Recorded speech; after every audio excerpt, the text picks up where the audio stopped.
Sobra. As in, paglabas namin sa bahay, parang dug-dug-dug-dug-dug-dug yung mga nangyayari. Parang hindi ka pa naka-move on sa isang bagay, may isang bagay naman na parang hindi ka pa nakaka-react ng fully na tapos may isang bagay na tapos ang dami-dami nangyayari na tapos lagi lang kami parang awestruck na parang na-shock kami sa mga pangyayari kasi parang unbelievable. Ilang araw na ba ako wala sa bahay? Mag-isang buwan na. Siguro mga 30 plus days na yon. Parang blink lang. Ano nangyari? Parang saan napunta yung mga araw na yun? Hindi kami uuwi na malungkot kasi sobrang daming masayang nangyari. And every day is so amazing.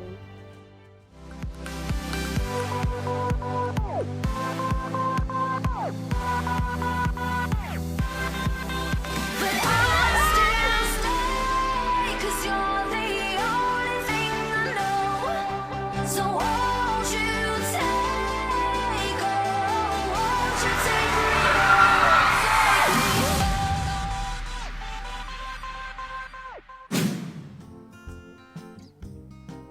May nag-text. May nag-text. Nangangamusta daw po si Big Brother. Si Big Brother, hindi naman yun may cellphone at saka busy naman yun lagi. Tatanungin ko siya ng sikreto namin at saka kung masagot niya, yung kami lang yung nakakaalam. Kung masagot niya, ibig sabihin,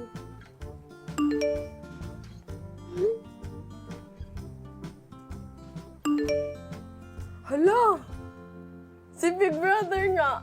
Nasagot niya po ng tama. Nangangamusta po si Big Brother. Kasi gusto niya ng balita, mabalitaan ko siya. Na-miss ko na rin siya kausap eh. Tinatanong niya po ako kung ano yung pinaka-gusto kong mga nangyari nung lumabas na ako ng bahay. Yung sasabihin ko, yung pinaka-tumatak sa akin na 7, kasi lucky 7. Yung yung nag-makeup tutorial ako. I thank God every day that I woke up feeling this way. Hello po! Ako po si Kisses. Nakilala niyo ako sa loob ng bahay ni Kuya bilang Kikay Girl. Mahilig ako sa makeup. Tapos saka yung mga gamit pampaganda, kung ano man yan. Love na love ko yung mga Kikay stuff. First time ko yon na mag-makeup tutorial. Pero it's a nice first time. Paano magmumukhang blooming na hindi naman mukhang over-trying? So, yeah, okay. Blooming. Yung naalala ko talaga pag nababasa ko yung blooming is na, of course, yung blush on. Siguro naman, nakilala nyo ako sa loob ng bahay pala na sobrang hilig ko sa blush on. Na kahit saan ako pumunta, as in may nakasukbit na blush on talaga sa makeup pouch ko. And then, hindi ako lumalabas ng kwarto kung hindi nakaka-blush. You just need a blush on and a very fluffy brush. As in, super fluffy. Nagkaroon kami ng bonding moment with Ate Mel. Hello, I'm Kisses. Thank you talaga! Is someone special and sobrang masaya ako noon kasi nakita ko talaga na sobrang siyang naging masaya. Kaya, yun, as in love na love ko yung moment na yun. Tapos, sobrang, hindi ko talaga in-expect, binigyan niya po ako ng relo.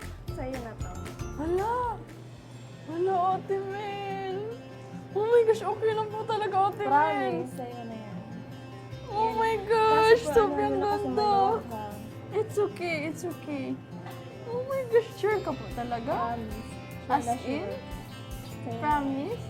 Hello, thank you. Thank you po. Oh my Hindi gosh. nag-ano.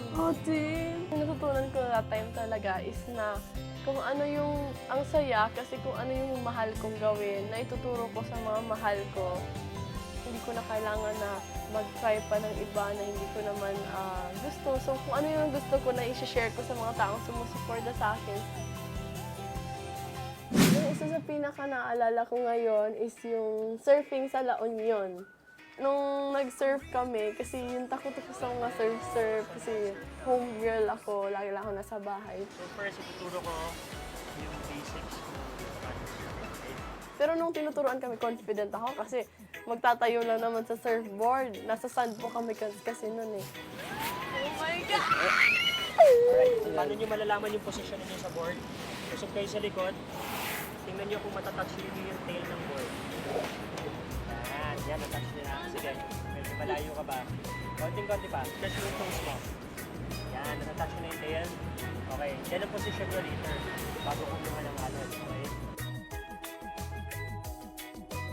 Pero nung pumasok na kami sa tubig, na as in, yung ano kasi yung waves, as in mas malaki pa sa'yo.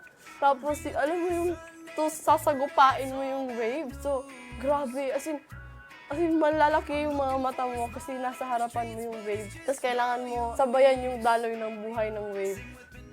Kahit na natakot ako sa una na hindi ako makapaniwala talaga na nakatungtong ako sa surfboard. Tapos parang feel ko yung buong eksena na kasi parang nung sumasakay ako sa surfboard, tapos inalon talaga ako ng wave. Parang feeling ko may sound effects, tapos feeling ko yung buhok ko lumilipad. Tapos basta sobrang saya. Sobrang saya sa feeling! Yung natutunan ko talaga doon, huwag kang matakot makisagupa sa mas malaki sa'yo. Kasi kahit malaki yung wave, kung mas malaki yung kagustuhan mo na masagupa talaga yung wave, as in masasagupa mo talaga siya. Sa pinaka-love kong experience is yung sa Masbate, yung ranch life.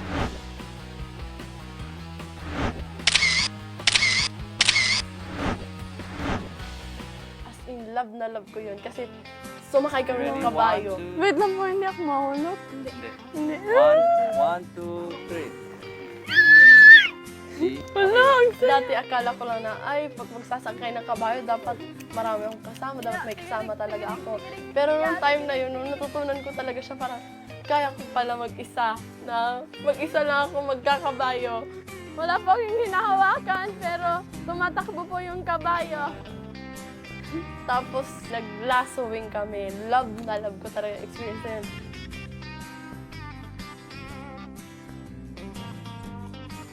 Kaya yun, masaya ako nung time na yun.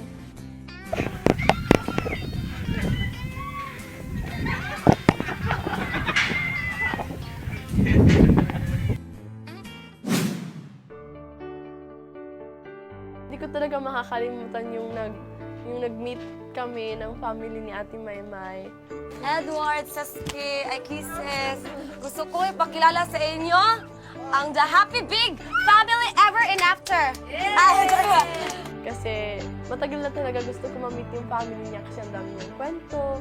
Tapos parang napamahal na rin ako sa family niya even just through her stories. Teka, Mama Lodi, ano na po masasabi mo kay Edward at kay Ate May? Malis kaming tatlo, Mama. Ano mo sabi niyo sa amin? Silang tatlo. Wait lang, Mama Lodi, wala ka bang napapansin? Parang nanganganhi. Uy, big! Sabi ko talaga, nung na-meet ko yung family ni Ate Maymay na kung ano talaga si Ate May, parang ganun din sila. Parang may 1, may 2, may 3. Ang daming may doon.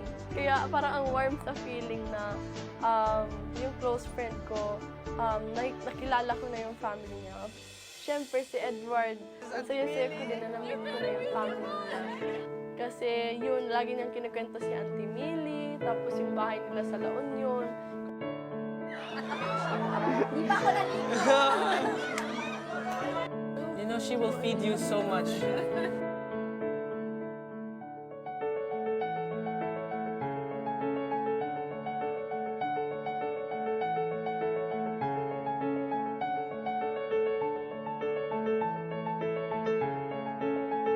Mas nakompleto yung pagkakakilala ko sa kanila. And mas napatatag talaga yung friendship namin sa isa't isa dahil doon.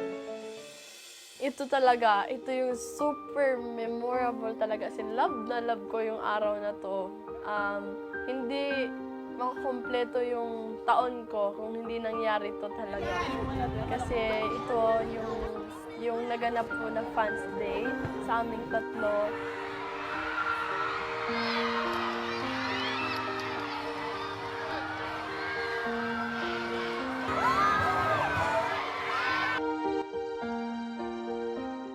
Can you be our princess for today? I would love to.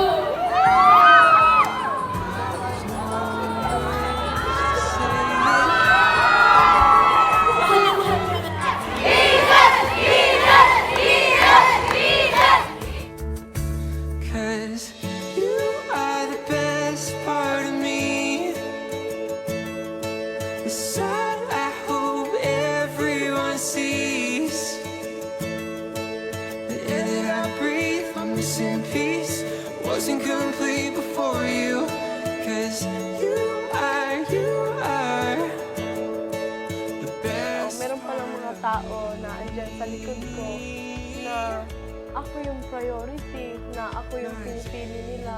Kaya parang yun nga, nakaka-chubby ng puso. Kasi kung saan-saan pa ako naghahanap ng pagmamahal, kung kani-kanino pa, hindi ko nakikita may mga tao pala sa likod ko na handa akong piliin at saka na hindi ako iiwan. Kaya ang sarap-sarap sa feeling nun.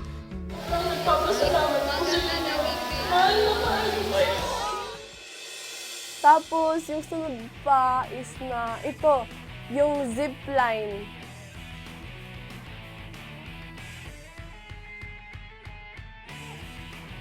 Hello po!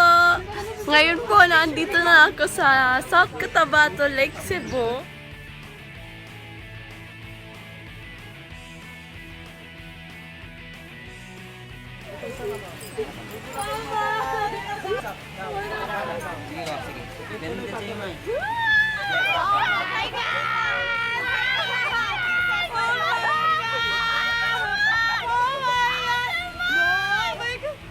Takot ako.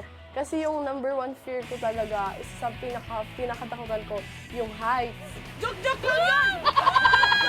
Ganito tayo! Hindi ganito.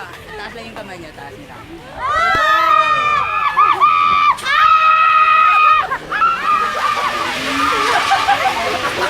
Sa zipline, as in parang, oh my gosh, makikita mo talaga yung ganda. As in,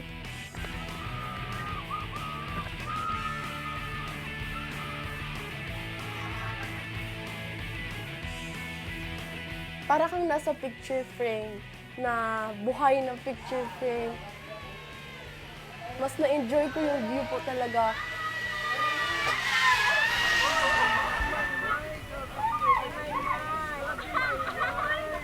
Masaya pala kung wala kang takot. Sigaw, nag-enjoy na lang kami. Sobrang ganda ng nature. Wala nang laway, wala nang sigaw. Nag-video kami. Happy na lang. Ito talaga, kung meron mang araw na hindi ko talaga makakalimutan nung lumabas po kami, as in talaga yung kahit 8 years old na ako, ikakwento ko pa rin. Yung nangyari po na homecoming ko sa Masbate, grabe talaga yung sobra. As in, yung mga maliliit na bagay. Kasi iba talaga yung feeling na makauwi ka sa hometown mo. Alam mo yung feeling na grabe yung pag-welcome sa'yo. Parang grabe, ibang klase. Especially yung sa school na sinurprise po nila ako. Grabe yun talaga.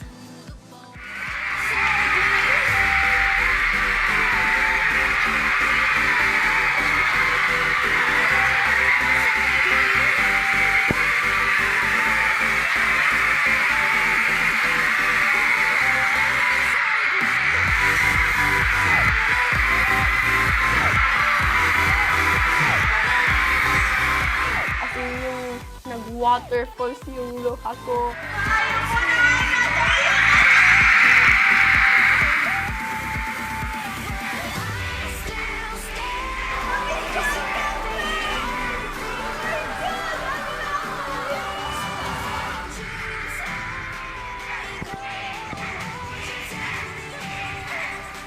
Hindi ko talaga makakalimutan.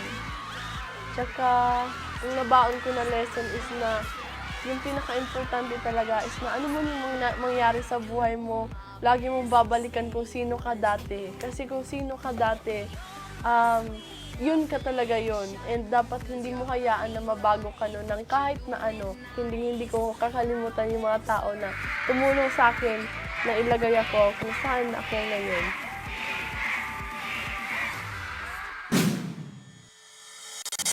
Message from Kuya. Ano? Anong sinasabi mo? Kuya, it's you. All right, how you doing, Kuya? How you doing, bro? Edward, bakit kayo lang ni Kisses ang dinex ni Kuya? Bakit ako hindi? Kuya, can I ask you a favor? Next time we have to go see anyone, like Liza especially, make sure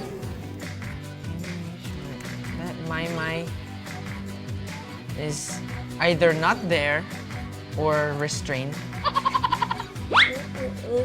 Kasi, itong time na to, nakita ko ulit yung Liz Ken na kung saan nandun si Eme. Sobrang siya din eh. Kasi kita niyo si Liza na. No, Kuya.